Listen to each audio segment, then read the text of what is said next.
Vamos abrir a escritura na carta de Paulo aos Efésios, no capítulo 6. E vamos ler entre os versículos 14 a 20. Efésios capítulo 6, entre os versículos 14 a 20. Diz assim a palavra de Deus: Estai, pois, firmes, cingindo-vos com a verdade e vestindo-vos da couraça da justiça. Calçai os pés com a pregação, com a preparação do evangelho da paz, embraçando sempre o escudo da fé, com o qual podereis apagar todos os dardos inflamados do maligno.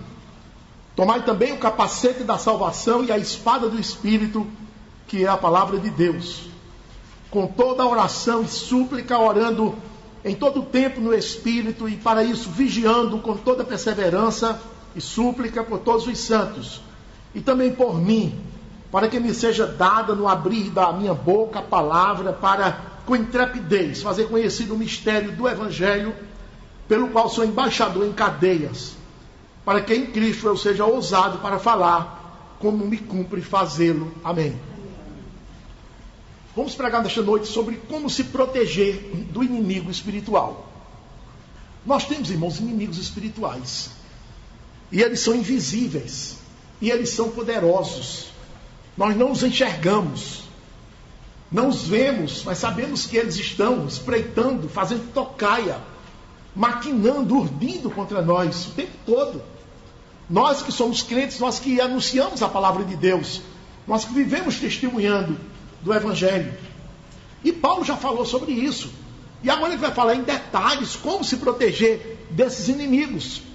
Ele está concluindo a sua carta, mas antes das considerações finais, quando ele vai fazer as saudações aos irmãos, ele chama a atenção para pontos cardeais que ele expôs nessa carta aos Efésios. E ele agora instrui os irmãos a irem buscarem, fazerem consultas a esses pontos cardeais constantemente. Porque um dos principais objetivos da carta não foi outro senão armar os crentes para a luta diária que eles enfrentam contra hostes poderosas, hostes espirituais, as quais eles não veem, mas que tinham ações terríveis e avassaladoras contra os irmãos. E é nesse ponto aqui que o apóstolo dá detalhes da armadura espiritual com a qual os crentes devem estar protegidos, municiados. E ele usou uma figura bem conhecida, irmãos, em todo o Império Romano. Porque em todo o Império Romano havia soldados espalhados. E os soldados eram devidamente armados, com aquela armadura romana. Então, usando essa figura da armadura, ele disse: vocês também têm que estar protegidos com a armadura, para que vocês possam atacar adequadamente e resistir adequadamente a todos os inimigos espirituais. Senão vocês vão ficar alvos fáceis diante deles, e vocês vão cair com toda facilidade. E o crente precisa vencer essa guerra. Nós estamos como crentes no terreno do inimigo. Esse mundo jaz no maligno. Nós não podemos abrir a guarda. Então, atentem para o que eu disse na carta. E agora eu vou fazer um resumo, um substrato de todos os pontos importantes da carta, que significam proteção para vocês. Vão constantemente a esses pontos. Consultem constantemente. E então vocês vão ficar realmente protegidos e armados contra os seus inimigos espirituais. Então, com esse título, irmãos, como se proteger do inimigo espiritual, eu trago duas lições aqui bem claras no texto. E a primeira é que nós devemos nos proteger dos inimigos espirituais usando adequadamente as armas de defesa. A Escritura, ela apresenta um modo de se defender de todo ser, mas também de proteger partes específicas da vida. Ensina como se proteger de forma global, mas também ensina como se proteger de partes específicas da vida. E ele mostra 5 aspectos aqui. O primeiro, ele diz assim: use a verdade em todas as coisas. Use a verdade em todas as coisas. No versículo 14, ele disse assim: estai, pois, firmes, cingindo-vos com a verdade. Essa aqui é uma arma geral. O termo cingir significa o ato de apertar o cinto, porque o soldado romano, ele tinha todo o seu equipamento, mas por cima de tudo havia uma roupa, uma túnica. com a qual ele ajustava o corpo com um cinto. Quando ele ajustava o cinto, então essa túnica subia, não impedia os seus passos, também servia de apoio para a espada lateral e também escondia todas as proteções internas que estavam por debaixo. Então ele disse: cinjam-se com a verdade. Ele usa essa figura aqui para representar a verdade, que deve cingir o crente em todas as coisas. O crente deve ser verdadeiro nas conversas, nas perguntas, deve ser verdadeiro nas respostas, na compra, deve ser verdadeiro na venda, no falar ao patrão, no falar ao empregado, no atender o telefone, ele deve ser verdadeiro. E também nos pensamentos. A verdade é uma arma que defende o crente como um todo. A falta da verdade, as meias-verdades, tudo isso, meus irmãos, significa porta aberta para que os inimigos espirituais se acheguem e tripudiem do crente, escarnecendo dele, jogando-o ao chão, derrotando-o ao carro, quase levando a nocaute mesmo. E esse ponto cardeal, a verdade, ele havia dito na carta toda, porque a carta toda é uma exposição de verdades. Além disso, a verdade deve ser o ornamento dos santos. Os jovens se apresentam com santos ornamentos. A verdade deve ser o ornamento dos santos em todas as suas atividades. E o apóstolo havia enfatizado isso, irmãos, na carta. No capítulo 4, você pode conferir, versículos 24 e 25, ele disse assim: e vos revistais do novo homem, criado segundo Deus em justiça e retidão, procedentes da verdade. Por isso, já que vocês estão com essa roupa, essa nova roupa de justiça e retidão que vieram da verdade, então deixem a mentira. Fale cada um a verdade com o seu próximo, porque somos membros uns dos outros. Vejam, irmãos, que arma poderosa é a verdade. Uma jovem senhora crente da Paraíba, Campina Grande, era assessora de uma importante universidade particular. Trabalhava como para o Senhor, era querida e admirada por todos. Muitos anos trabalhando, mas um certo dia a reitora a chamou e disse: eu vou lhe demitir hoje. Ela, a princípio, não acreditou naquelas palavras, mas viu depois que a reitora estava falando sério. Eu vou lhe demitir hoje. Por que a senhora vai me demitir? Porque você não sabe mentir. Foi a resposta da reitora: você não sabe mentir. E suas verdades estão trabalhando contra muitos interesses da universidade. E ela respondeu assim: bendita demissão. Bendita demissão. Para mim é uma grande honra ser demitida por causa da verdade. Porque eu estou falando a verdade. E ela foi demitida mesmo. Mas Deus foi ao seu encontro, foi em seu socorro. Ele abriu porta muitas vezes melhor do que o seu trabalho na universidade. E isso fortaleceu o seu caráter cristão. Porque ela se cingiu com a verdade. Ela foi prejudicada pelos homens, porque falava a verdade. Mas o seu Senhor veio em seu socorro e a acudiu. Então, da mesma forma que a túnica da armadura romana protegia o soldado como um todo, a verdade é a arma que protege o cristão como um todo também.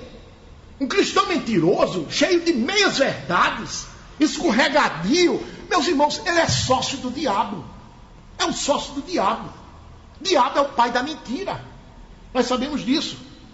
Por isso que a Escritura diz: seja o vosso sim, sim. Eu digo sim quando quero dizer sim mesmo. E seja o vosso não, não. Quando eu disser não, é porque eu estou dizendo não. Essa pamonha está boa? Não, não está boa.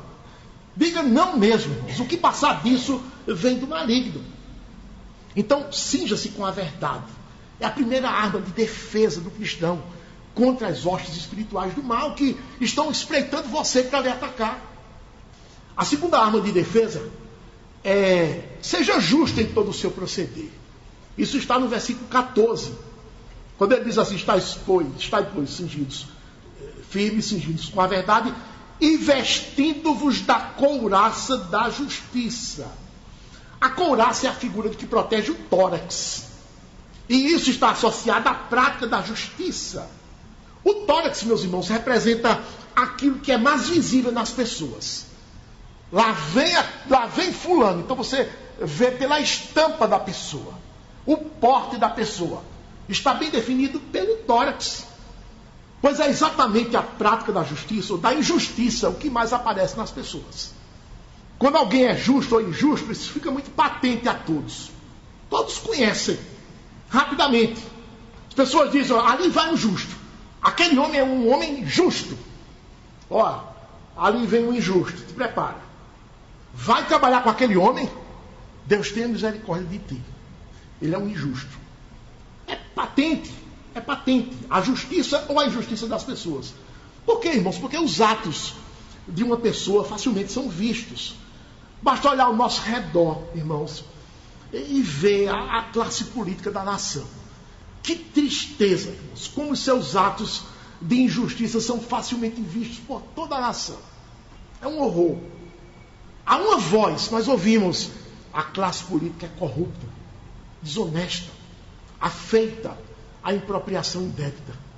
Seus atos de injustiça são patentes a todos. Só é que ouvimos todos os dias. Mas não é assim que o apóstolo recomenda aos crentes. O crente precisa ser diferente. Eles têm sobre si a justiça de Cristo.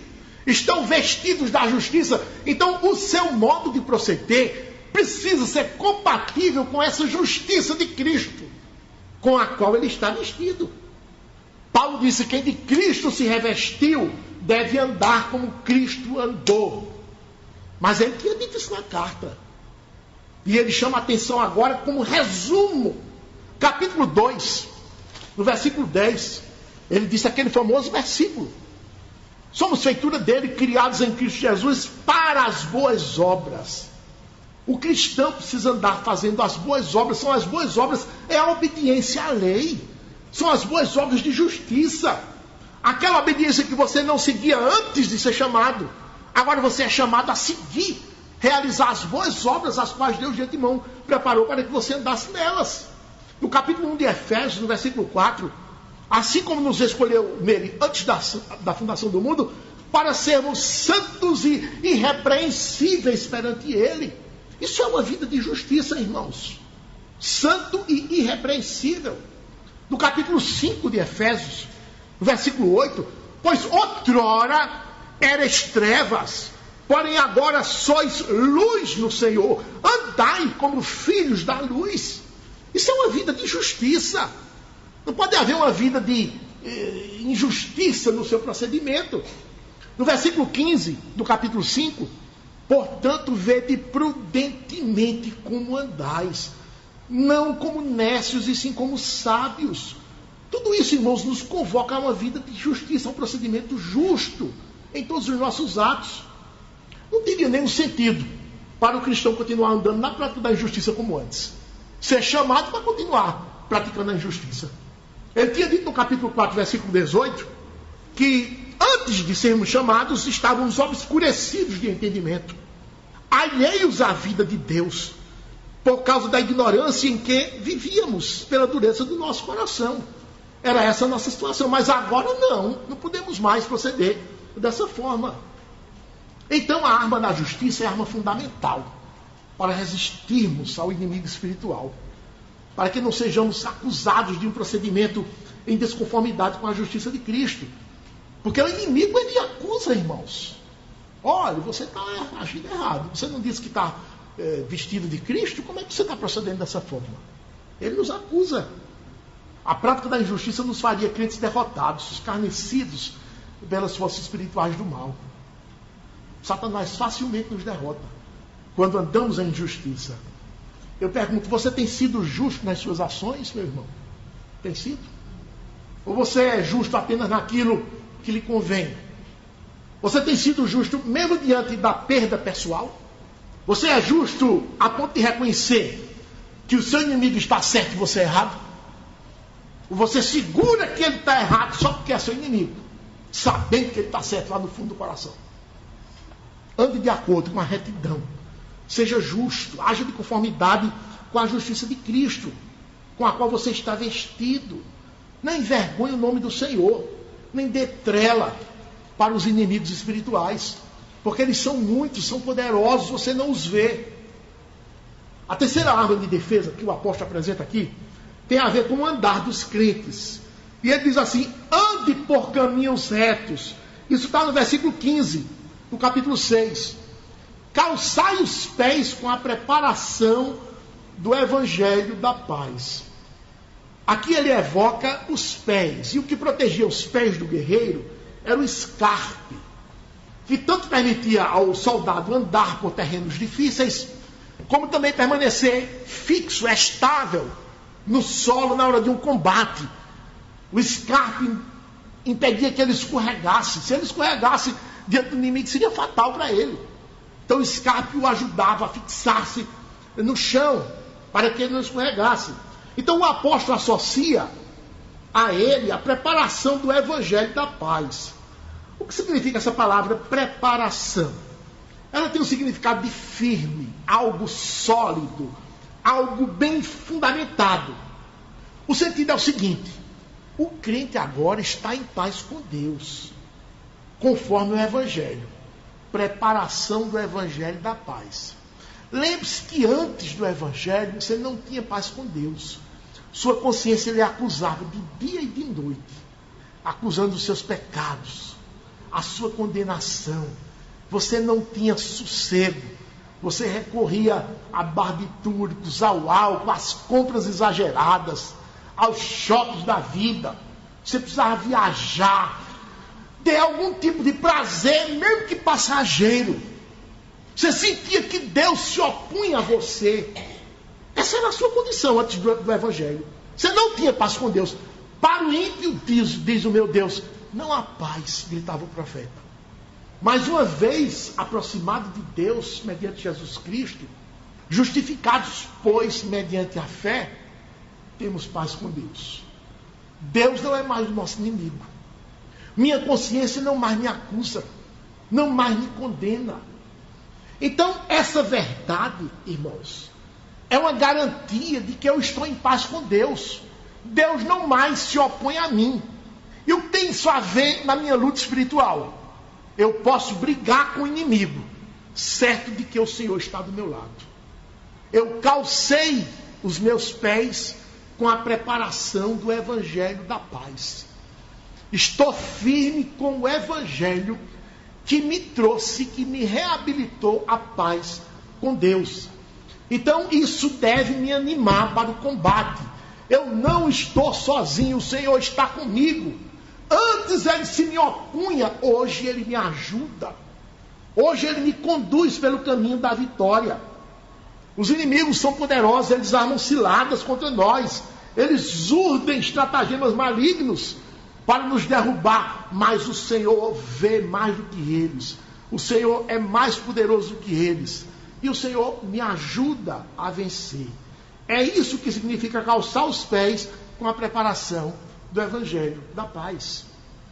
E aí eu lhe pergunto: você tem observado o seu caminho para se desviar do mal e andar pelos trilhos da retidão, como alguém que tem paz com Deus e recebe dele força para resistir e para vencer o inimigo?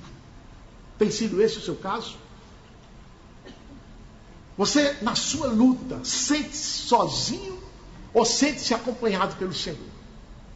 Você tem de fato calçado os seus pés com a preparação do evangelho da paz? A quarta arma de defesa que a Escritura apresenta tem também a ver com a proteção de todo ser. Ele diz: ande confiado em Jesus. E o versículo de apoio é o versículo 16. Embraçando sempre o escudo da fé, com o qual podeis apagar todos os dardos inflamados do maligno. O apóstolo aqui chama a nossa atenção para o escudo da fé. A fé referida aqui não é a doutrina, o ensino de Jesus. Não é aquele conjunto de ensinos que a gente chama a doutrina dos apóstolos. Não, não é isso. A fé que ele se refere aqui é a nossa confiança pessoal no Senhor Jesus, na pessoa do Senhor. Lembre-se que um dia você vivia confiando em si. Você tinha certeza que ia para o céu porque você se achava bom, fazia boas obras, Quando ia deitar, você fazia o exame de consciência. Realmente eu tenho alguns pecados, mas não é possível que Deus vá me condenar por causa desses pecados. Porque são pequenos e todos temos pecados, mas minhas boas obras, na balança, elas são maiores do que os meus pecados. E por isso eu vou para o céu. Essa era a vida enganosa em que você vivia antes da fé. Mas um dia você ouviu a pregação da verdade, um pregador proferindo a verdade da Escritura, colocou abaixo todo aquele acervo de confiança pessoal que você tinha em si, anunciando que só quem tem méritos diante do Senhor é o Jesus Cristo, que suas melhores obras são trapos de imundície. E você ouviu aquilo e ficou alarmado. O chão de sob seus pés sumiu, seu tapete foi puxado, você colocou as mãos na cabeça, gritou em desespero: Senhor, salva-me, Senhor. Eu confio agora somente em Ti. Num relance deixei de confiar em mim. Tua palavra me mostrou isso. E Paulo diz: todo aquele que invocar o nome do Senhor será salvo. E invocar é isso. É aquele momento em que você sentiu sua nulidade quando ouviu a pregação. Sentiu sua nulidade. E disse: de fato, só quem tem méritos é Jesus. Ó Senhor, salva-me, Senhor. E nesse momento você correu para Ele e passou a confiar nele. Não foi? Foi assim que aconteceu. Então você confiou no Senhor. Você colocou a sua confiança no Senhor. Essa é a confiança que o apóstolo está falando aqui, nesse versículo. Embraçando sempre o escudo da fé, com o qual podereis apagar todos os dardos inflamados do maligno. Em outras palavras, ele está dizendo assim: meus irmãos de Éfeso, irmãos da Igreja Batista da Graça em Caruaru, que estarão ouvindo a pregação desse texto lá no dia 10 de junho de 2018, daqui a 2000 anos. Vocês não devem, na luta contra os inimigos espirituais, confiar em si, confiar na capacidade, confiar no seu poder de dar soluções, ou confiar em terceiros que não em Jesus, ou confiar em bens que não em Jesus. Nada disponham para a carne. Não confiem em nada a não ser em Jesus. É isso que ele está dizendo. Quando você confia no Senhor, você fica apto a apagar todos os dardos inflamados do maligno. Ele disse aqui: com o qual podereis apagar todos os dardos inflamados do maligno. É aqui que reside, irmãos, o perigo. Pois quando damos ouvidos às sugestões de Satanás, sabe? E quando confiamos em nós mesmos, então o pecado nasce. E quando o pecado nasce, vem a queda em seguida. Louco é aquele que guerreia contra o inimigo espiritual, confiando em si, no seu poder de solução. Os dardos inflamados do maligno, ele não vem como uma bola de fogo, ela vem como se fosse um cometa, viajando pelo céu e vem de encontro à terra. Lá vem o dardo inflamado do inimigo e você está vendo uma bola de fogo vindo. Não é assim não, irmãos. Não vem dessa forma não. Os dardos inflamados do maligno, irmãos, vêm de forma brilhosa, colorida, com alguém sorrindo na frente, alguém bonito. Por isso que sempre precisamos nos perguntar se a solução para tal proposta está em mim ou na Escritura. Os puritanos diziam: desconfie das suas intenções. Desconfie das suas intenções. Desconfie das suas intenções. Toda intenção que você tiver, submeta ao crivo da Escritura. Porque o coração é enganoso, ele bate dentro do seu peito. Facilmente ele lhe engana. Mas engana mesmo qualquer um de nós. Por isso que todas as ideias, irmãos, todas as soluções, projetos, precisamos submeter ao crivo da Escritura.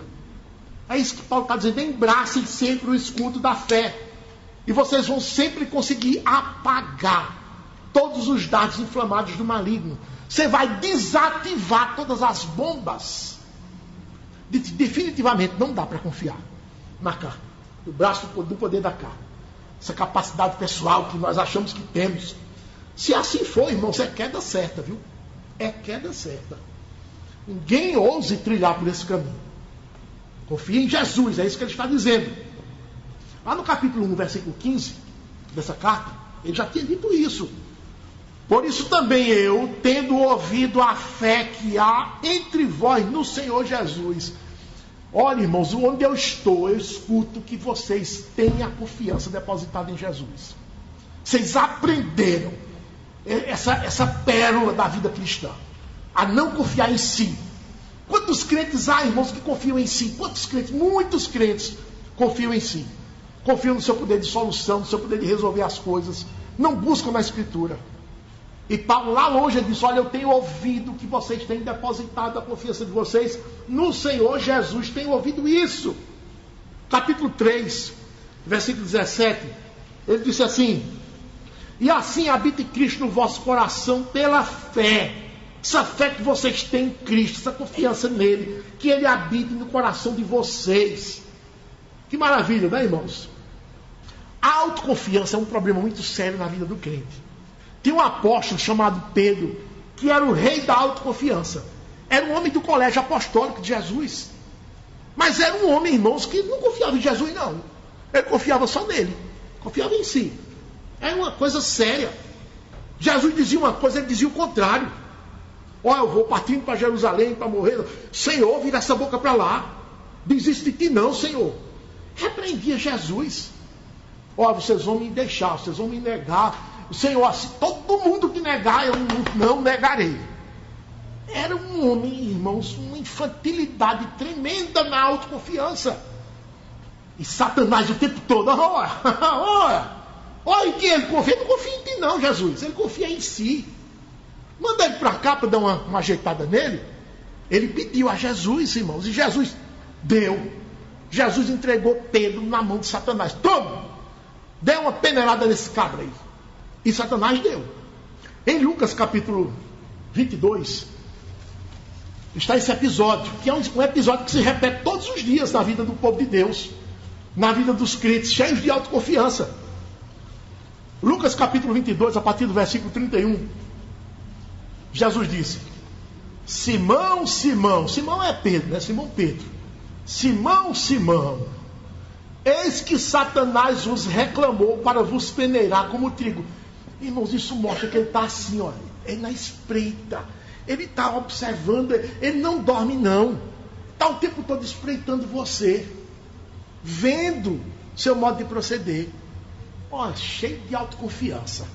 Isso é para quem é do mundo, mas o crente confiando em si, que coisa, como é que pode, Jesus?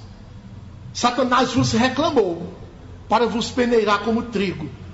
Peneirar, os irmãos sabem, né? A mulher pega a peneira, bota o grão com a palha e joga assim para cima.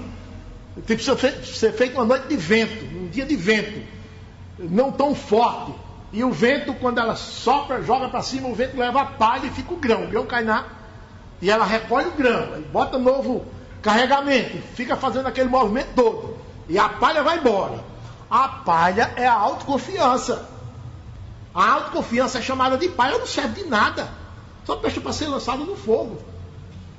Vai doer, viu? Esse peneiramento dói. Jesus disse, versículo 32, eu porém roguei por ti, para que a tua fé não desfaleça. Em outras palavras, eu entreguei você a Satanás para lhe peneirar. Agora roguei por você, para que a sua fé não desfaleça, porque na hora do peneiramento, meu filho, você vai sofrer, viu? Mas você vai sofrer e muito. Você vai até questionar a sua fé, se você tem fé mesmo. Mas eu roguei por ti, para que a tua fé não desfaleça. Tu, pois, quando te converteres, fortalece os teus irmãos. Então Jesus contou aqui uma permissão espiritual que Pedro não está vendo, mas que vai acontecer.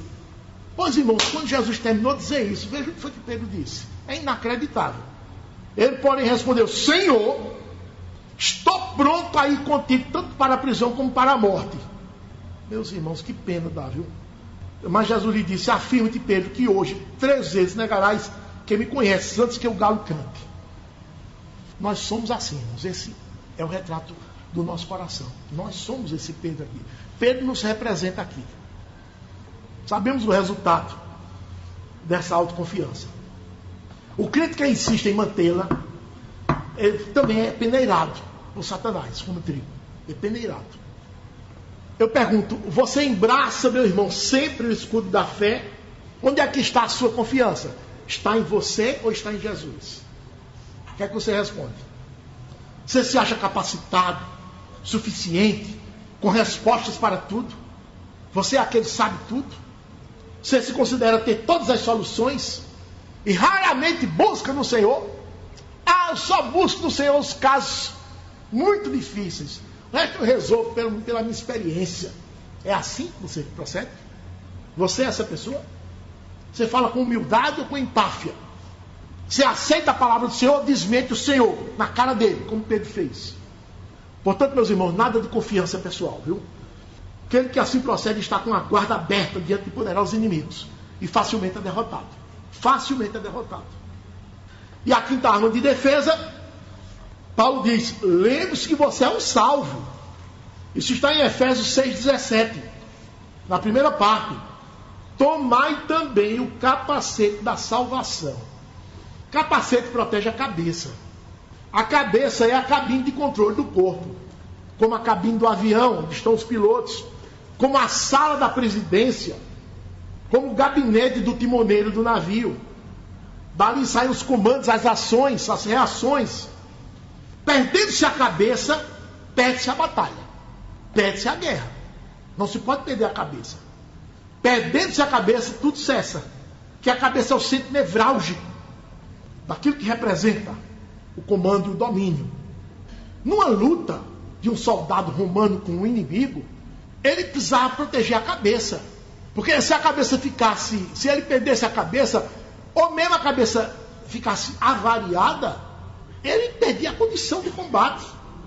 Então o apóstolo Paulo traz essa figura aqui para ensinar aos crentes que se lembrem da importância de serem salvos.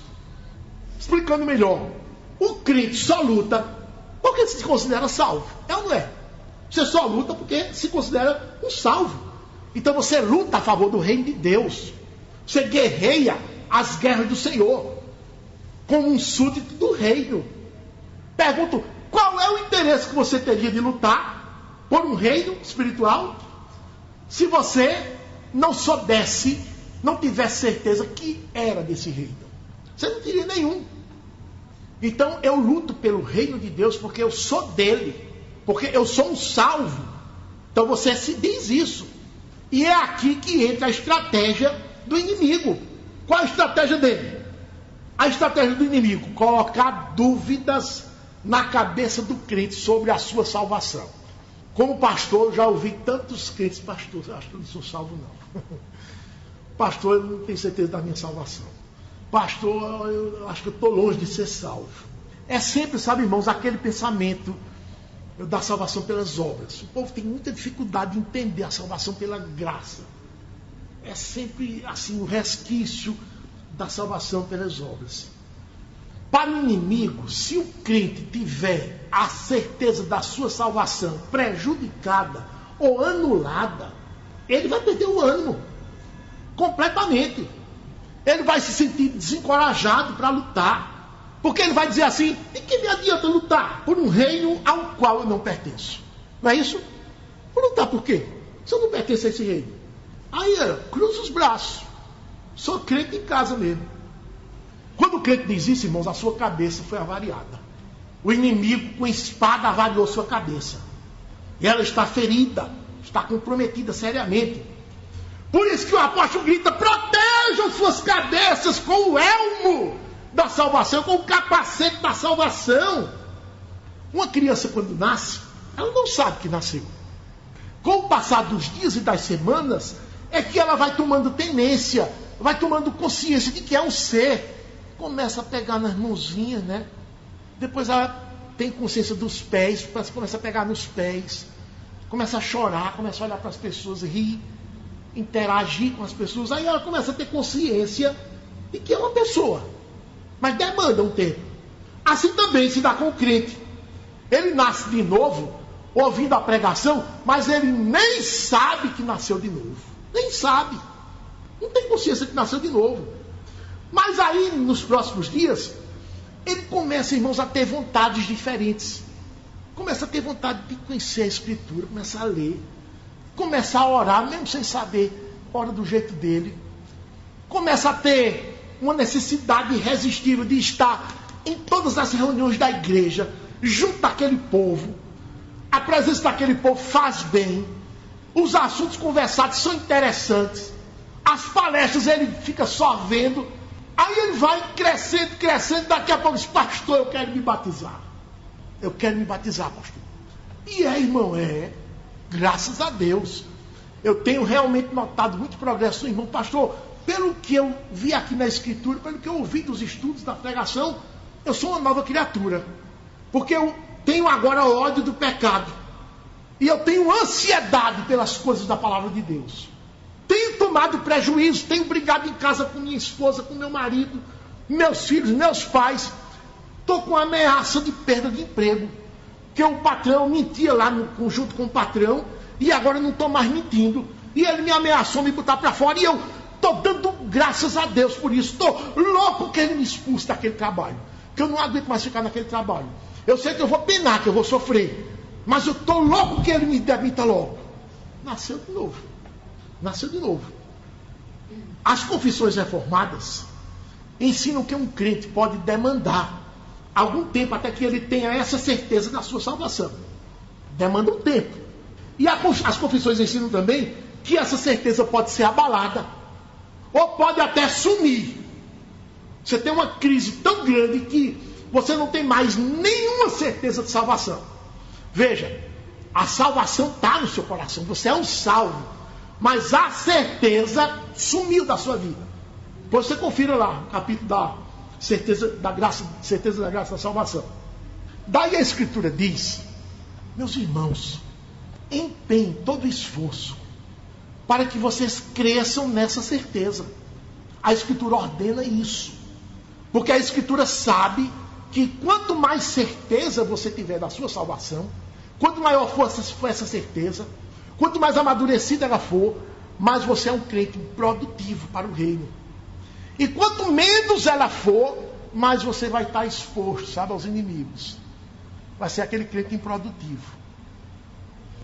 Jesus disse: quem ouve a minha palavra e crê naquele que me enviou, tem a vida eterna.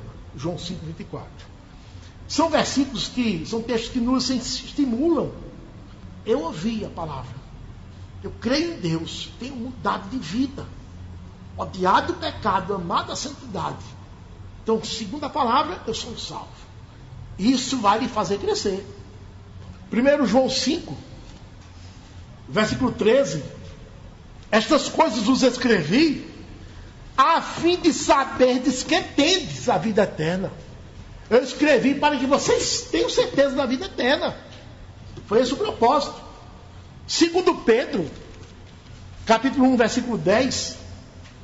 Por isso, irmãos, procurai, veja o tempo imperial. É o imperador que está falando, em um tempo imperativo.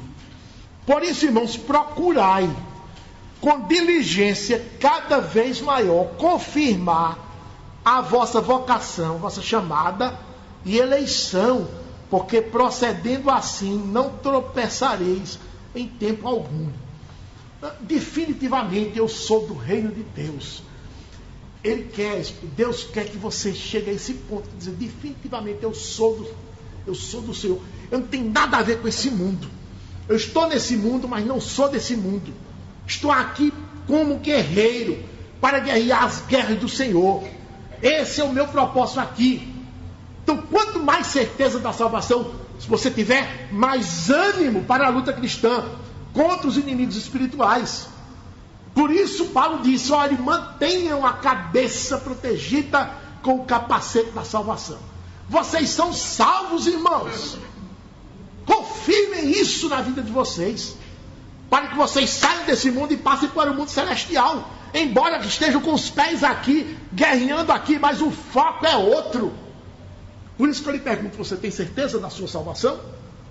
Você tem sido atacado fortemente quanto à sua certeza? Isso tem me deixado desanimado, não é, irmão?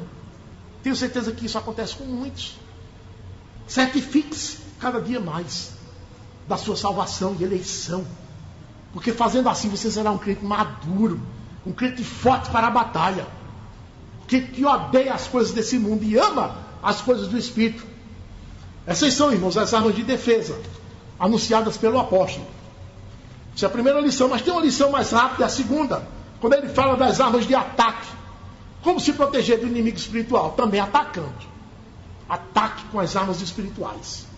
E ele fala de duas armas. A primeira é a escritura e a segunda é a oração. No capítulo 17, capítulo 6, versículo 17, tomai também o capacete da salvação. Agora, e a espada do Espírito, que é a palavra de Deus. A palavra de Deus foi falada pela sua boca e foi registrada num livro. E o nome desse livro é a Escritura Sagrada. Então a Escritura é a espada com a qual você fere os inimigos. É a espada do Espírito. O Espírito de Deus tem uma arma de ataque chamada Escritura. Por isso que nós, reformados, dizemos que o Espírito só age pela Escritura, só fala pela Escritura. Nada fora, o Senhor me diz, ou o Senhor me falou, está na Escritura. Tá não, mentiroso você é.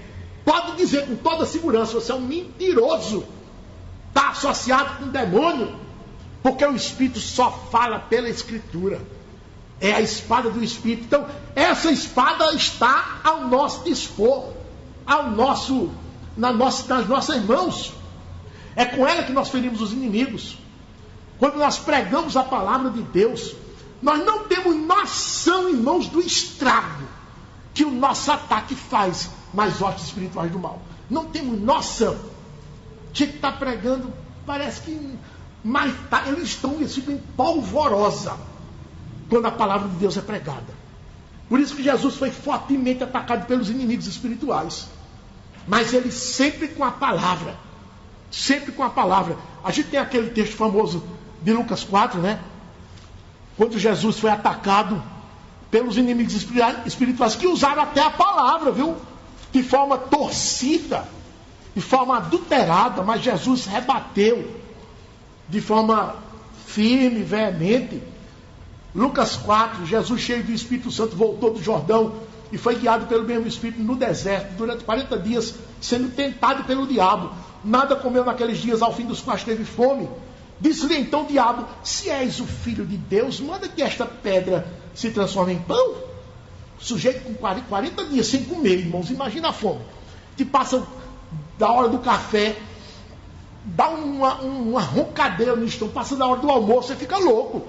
Imagina 40 dias. Tudo que ele queria era comer, recuperar a glicose. Transforma essa pedra em pão. Ele podia fazer isso, mas claro que podia. Disse-lhe Jesus: está escrito, não só de pão viverá o homem. E elevando-se, mostrou-lhe no momento todos os reinos do mundo. Disse-lhe o diabo: dá-te-ei toda esta autoridade e a glória destes reinos, porque ela me foi entregue, e a dou a quem eu quiser. Portanto, se prostrado me adorares, toda será tua. Mas Jesus lhe respondeu: está escrito, a espada do Espírito. Está escrito, ao Senhor teu Deus adorarás, só a Ele darás culto. Então o levou a Jerusalém e o colocou sobre o pináculo do templo e disse: se és o Filho de Deus, atire daqui abaixo, porque está escrito, adulterando a palavra, aos seus anjos ordenará a teu respeito, que te guardem, e eles te susterão nas suas mãos, para não tropeçares em alguma pedra. Respondeu Jesus: dito está, não tentarás o Senhor teu Deus. Passadas que foram as tentações de toda sorte, apartou-se dele o diabo. O diabo não suporta a Escritura, ele não suporta a verdade. Se o próprio Jesus não ousou guerrear com outra arma que não é a Escritura, como é que você pode vencer inimigos espirituais de peito aberto, meu irmão, sem usar a Escritura? Não pode. A carta aos Efésios é uma porção inspirada da Escritura. E os crentes de Éfeso tinham o dever de dominá-la completamente, para usá-la no dia a dia, no combate cristão. Eles não tinham um Novo Testamento como nós temos hoje, irmãos. Uma carta dessa chegar para eles nas mãos era uma preciosidade. Eles mergulharam, decoraram. Os irmãos lá da nossa congregação de Areias estão terminando de decorar a carta aos Efésios. Decorar. Que exercício maravilhoso. Melhor que qualquer academia. É ou não é? decorar a carta aos Efésios. Que maravilha, irmãos. Não se perde um minuto. Se os crentes usassem essa carta, eles atacariam os defensores do antropocentrismo, por exemplo. Aqueles que centralizam o homem e o colocam como Senhor de Deus. Se os crentes de Éfeso usassem essa carta, atacariam a doutrina do livre-arbítrio, a mostrar aos ouvintes que eles foram chamados por Deus a partir da morte. Ele vos deu vida estando vós mortos os vossos delitos e pecados. E mortos não podem fazer nada por si. Usando a escritura, aos Efésios, eles poderiam atacar aqueles que continuam enaltecendo Israel como povo de Deus. Bastava mostrar o capítulo 3. Olha aqui, todo judeu que se convertia, Deus tirava de Israel e colocava na igreja. Todo gentil que se convertia, Deus não levava para Israel, não. Colocava na igreja. Usando a carta aos Efésios, eles poderiam combater os antinomianos, aqueles que diziam, a lei é coisa do Antigo Testamento. Nós estamos no tempo da graça, vivemos pela graça. Tem nada a ver com a lei. Dizendo isso para se permitirem viver numa vida de pecado. Mas os Efésios, adestrados nas Escrituras, não, vocês estão errados. Capítulo 4 diz, deixem a mentira. 4:25, por isso deixando a mentira, fale cada um a verdade com o seu próximo. Mentira é transgressão do 9º mandamento, não dirás falso testemunho, está em voga a lei. Eles poderiam também argumentar sobre o 8º mandamento. Aquele que furtava não furte mais, antes trabalhe. 4:28. A lei está em voga. O 8º mandamento aqui, não furtarás. O 7º mandamento, não adulterarás. O 10º, não cobiçarás. Está aqui também. Capítulo 5, versículo 3. A impudicícia, toda sorte de impurezas ou cobiça, nem sequer se nomeia entre vós, como convém a santo. Então, com a carta, com a espada do Espírito, basta a porção de Efésios. Eles estavam armados, irmãos, para contra-atacar, para atacar mesmo as hostes. É com a escritura aberta que o crente atacaria o feminismo. A esposa precisa ser submissa ao marido. As mulheres sejam submissas ao seu próprio marido, como ao Senhor. Eles atacariam o movimento feminista, sabe, com a espada em punho, a escritura. Atacariam também o machismo, ao dizer aqui, ó, maridos, amai vossa mulher, como também Cristo amou a igreja, e assim mesmo se entregou por ela. Atacaria o machismo, com a carta aos Efésios nas mãos. E por aí vai, irmãos, eles atacariam tudo. A escritura, na qualidade de espada do Espírito, coloca esse mundo de ponta cabeça. Estabeleceu os conceitos de Deus, em contrapartida aos conceitos desse mundo caído. Não tem arma mais poderosa do que a escritura. E eu pergunto, você tem manuseado bem o livro santo, meu irmão? A espada do Espírito, você manuseia bem? Se não tem manuseado, como é que você tem se atacar as hostes do mal, hein? Sem saber manusear a Bíblia. Procurando Apocalipse no começo da Bíblia e procurando Gênesis lá no final. Você é um ignorante da escritura. Você pensa em guerrear contra quem? Não pode apresentar quais argumentos? Um tolo. Você será um soldado somente de retaguarda, cozinheiro das tropas, carregador da bagagem. É isso que você vai ser. Segunda arma de ataque apresentada pelo apóstolo é a oração. Versículo 18. Com toda oração e súplica, orando em todo o tempo no Espírito, e para isso vigiando com toda perseverança e súplica por todos os santos. Aqui ele diz que os crentes devem orar uns pelos outros, né? Com toda oração e súplica, orando em todo o tempo no Espírito, para isso vigiando com toda perseverança e súplica por todos os santos. Orar uns pelos outros. Por quê? Todos os crentes estão submetidos aos mesmos ataques dos mesmos inimigos espirituais e visíveis. Todos os crentes estão. Então, oremos uns pelos outros. Paulo era um conhecedor profundo da guerra da igreja desse mundo. E ele orava continuamente, irmãos. Ele não perdia tempo, não. Capítulo 1, versículo 15, versículo 16. Não cesse de orar. Não cesse de dar graças por vós, fazendo menção de vós nas minhas orações. E os motivos pelos quais orava, está aí a partir do versículo 17. Ele diz os motivos pelos quais orava. No capítulo 3, versículo 14. Por esta causa me ponho de joelhos diante do Pai, de quem toma o nome toda a família, tanto no céu como sobre a terra, para que, segundo a riqueza da sua glória, vos conceda. Aí ele vai e faz uma lista de pedidos em favor dos irmãos de Éfeso. Ele era um homem de oração. Por isso, no capítulo 6, versículo 18, ele diz que nós usemos variedades de métodos da intercessão. Quais são as variedades? Oração e súplica. A frequência das nossas orações. Em todo o tempo, estão vendo? Em todo o tempo. A frequência. Depois ele diz que oremos no Espírito, isto é, não ore segundo a sua vontade. Ore segundo o Espírito, segundo a condução do Espírito na Escritura. Ore a Escritura, como fizeram os grandes homens do Senhor. Quanto ao modo, irmãos, quanto ao modo, a postura daquele que ora, ele diz que vocês precisam ser vigilantes e perseverantes. Enquanto você ora, você vigia. E você deve perseverar na oração, porque você às vezes ora uma semana, na segunda semana já não orou mais, não perseverou. Essa oração toma muito tempo, viu? Eu fico citando o nome de todo mundo, todos os irmãos da igreja, e eu perdi a lista, já não decorei, eu não vou orar mais não. Não, persevere, porque a turma do mal não descansa. Persevere em oração. E o objeto da oração? Por todos os santos. Final do versículo 18. Todo mundo. Inclui quem? Crentes e pastores. Mas ele diz, olha, vocês orem por todos os crentes, mas especialmente orem pelos pastores. Versículo 19. E também por mim. Olha, ele estava incluído em todos os santos. Mas aqui o apóstolo está chamando a atenção especificamente para a oração pelo pregador ou pelos pregadores. Por quê, irmãos? Os pregadores, irmãos, eles anunciam a palavra de Deus, estão na frente, olha, eles são a bucha de canhão. Quando você está pregando o evangelho, você está com o peito aqui exposto a todas as armas dos inimigos, todos os ataques. Você é o principal alvo. Calando o pregador, dificilmente o rebanho, não é? Ferido o pastor, as ovelhas se dispersam. Jesus disse. Atacando o pregador, olha, é uma vitória retumbante e tanto que as hostes do mal têm quando atacam o pregador. Então orem por mim. Por quais motivos, Paulo? Para que não abrir da minha boca a palavra, para que me seja dada, não abrir da minha boca a palavra, para com intrepidez fazer conhecido o mistério do Evangelho.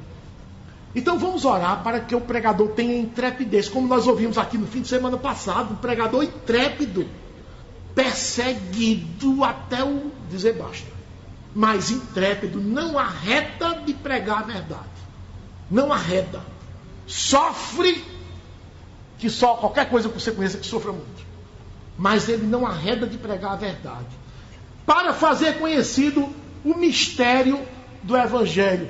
O mistério do Evangelho, irmãos, é que você não pode fazer nada pela sua salvação, nem precisa fazer. Jesus fez, confie em Jesus, isso é um mistério. Essa pregação tão intragável para o pecador, quer dizer que eu não posso fazer nada. Não, você não pode fazer nada, é intragável essa pregação. Então é preciso intrepidez para pregá-la. Você não pode ser salvo pelo seu esforço, pelas suas obras. Salvação é de graça e Jesus salva quem Ele quer. Pela graça. É essa pregação que ele chama mistério do Evangelho. 20. Pelo qual sou embaixador em cadeias. Eu estou preso aqui em Roma. Olha aqui, meus irmãos algemados. Eu estou preso por pregar o Evangelho. Orem para que eu seja liberto. Está tão ruim aqui nessas masmorras romanas. Estou sofrendo tanto esse frio.